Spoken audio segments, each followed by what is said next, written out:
ചേട്ടാ എവിടെയെങ്കിലും വീടും വസ്തു കൊടുക്കാൻ കിടക്കണം. വീടും വസ്തു ഇവിടെ ആർക്കാണ്? നമുക്ക് തന്നെ. ഇവിടെ ഇപ്പോ സന്തോഷണ്ണ ഒന്ന് വന്നാണണ്ണ.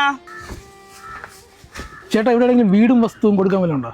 വീടും വസ്തുവും കൂടാ ഏത് ഭാഗത്താണ് നോക്കണം? ഈ ഒരു ഏരിയ തന്നെ. ഒരു 10 സെന്റ് വീട് ഉണ്ടായിരുന്നു, അതിപ്പോ കഴിഞ്ഞ ആഴ്ച പോയി. നിങ്ങൾ എവിടെ നിന്ന് പറഞ്ഞാ? താന്നിമൂട്. താന്നിമുട്ടിലുള്ളയാ? താന്നിമുട്ടിലെവിടാ? മേലെ മുക്ക്. ഞാൻ മേലെ മുക്കിലുള്ളേന്ന്.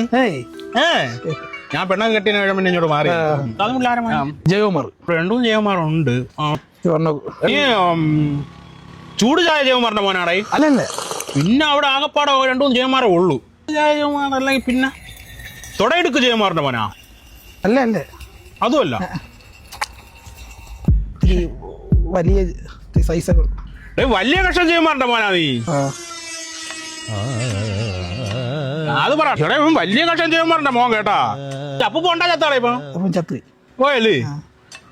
വലിയ കഷ്ടം. എന്റെ അച്ഛനെ കണ്ടിട്ടുണ്ടാ?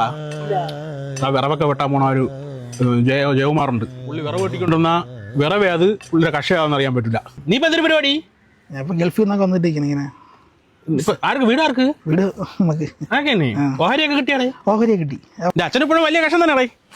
ഞാൻ കാര്യം ഞാൻ മറ്റേ ബ്രോക്കർ അമ്പത് വാങ്ങിച്ചോണ്ട് തരാം. അങ്ങനെ വൈകുന്നേരം ആകുമ്പം ജംഗ്ഷനിൽ കാണാം കേട്ടാ. അനിയനെ നമ്പർ ചെറുതാണ്ടാ. എന്തോന്ന് പേരൊക്കെ നിങ്ങളെ കുടുംബക്കാർക്ക്? തോടാ കശം എടാ അതൊക്കെ പണ്ടത്തെ പേരാ. നമ്പർ എഴുതോ? 97 ആ നമ്പറിൽ വിളിച്ചാൽ മതി കേട്ടാ. ഞാൻ അനീതിയാ? സ്ഥലം എവിടാ? ഞാൻ ഇരിഞ്ചേ. ഇരിഞ്ചേത്താ? കലിങ്കിന്റെ അവിടെ. കലങ്കിന്റെ അവിടെ? അവിടെ ആരാ മോള്? കൃഷ്ണകുമാറെന്ന് പറയും. പിരിയത്തിലൊരു വെട്ടമുള്ള കൃഷ്ണകുമാറാണാ? ഓ അതെ. വെളുത്തിട്ട്? ഓ നീ ക്രിമേരി കൃഷ്ണകുമാറ മോളാടി? ഓ ഇവളെ അച്ഛൻ പണ്ട് അമ്പലത്തിന്റെ അവിടെ ആൽത്തറ വന്നിരുന്നിട്ടേ ആ സിമ്മന്റെ തറ ഇരുന്നിട്ട് നിരങ്ങും. ആരും കാണുള്ളൂ വിചാരിച്ചാ. ഇല്ല അതൊക്കെ പണ്ടല്ലേ അമ്മ. നീ പിന്നെ വിളിയാട്ടാ. പോട്ടെ അമ്മ. ശരി. എന്തോ മനുഷ്യ കണ്ടോ മാരുടെ തൊടല്ലേ ഇങ്ങോട്ട് നീങ്ങിരി.